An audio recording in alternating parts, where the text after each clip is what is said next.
ماوەی 15 ساڵە بە نەخۆشیێکی دەگمەنی پێست دەناڵێنێت ناتوانێت هیچ کارێکی ڕۆژانەی بە دەستەکانی بکات. ناوی نەخۆشیەکە درەختی پیاوە.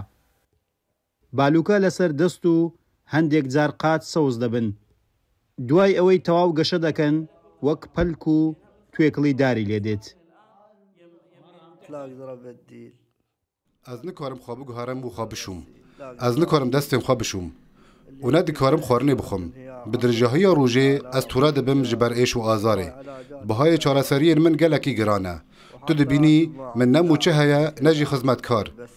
Tenê min xêrxwaz hene, hikûmet ji bo min tiştek nekiriye. Çima ez kurê vî welatî nînim?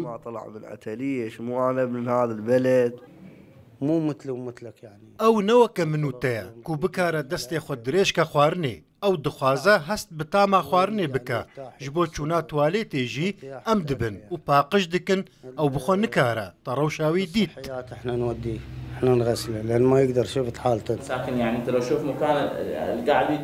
لە هەموو جیهان تاوەکو ئێستا نزیکەی 500 کەس تووشی ئەو نەخۆشیە بوون. بێ ئەوەی چارەسەرێکی بنەڕەتی هەبێت تەنیا لە ڕێگەی نەشتەرگەری و دەرمانەوە دەتوانرێت نیشانەکانی کەم بکرێنەوە وەک بڕینی بالوکە و پێستی زیادە.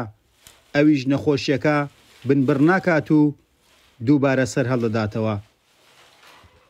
دوای بێئومێد بوون لە چارەسەری نەخۆشیەکە لە نێو خاچی عێراق خێزانەکەی دایانەوێت لە دەرەوەی وڵات چارەسەری بکەن. ما کامپانیایەک لە سۆشیال مەدیایە دەست پێگیریەش بۆ خێرخوازان دەدەما ڕۆژێکدا مەکاریە 54 میلیۆن دیناران کۆم بکەن ji بۆ چارەسەرکردنا ڕەسوول لە دەرەوەی عێراقê. Di rastî de حکوومەت بە ئەرکێ xwe ranebûye berember li vî hemwelatî. Tenê alîkariyeke Serokvezîr bû ku 10 میلیۆن دینار bû bo Resul. ڕەسوول موحسین تەمەنی 28 ساڵە نەچۆتە خوێندن و ژیانی هاوژینی پێک نێهێناوە و لەگەڵ براکەی لە خانوێکی کرێدا دەژین. براکەی ڕەسوول هەمیشە نمونەی پێغەمبەر ئەیوبی بۆ دێنێتەوە بۆ ئەوەی کە بتوانێت ئارام بگرێت و بەردەوام بێت لە چێبڕچێ لەگەڵ نەخۆشیەکەی. ئێستا ڕەسوول هەم نمونەی پێغەمبەر ئەیوب و هەم دەستی ئەو خێرخوازانەی کە هاوکاری دەکەن وای کردووە بەردەوام بێت لە بەرگریکردن لە نەخۆشیەکە هەتا ئەو کاتێک کە ئەنجامی چاکبوونەوە یەکجاری دەبینێت. زیاد ئیسماعیل ڕوودا و پارێزگای میسان.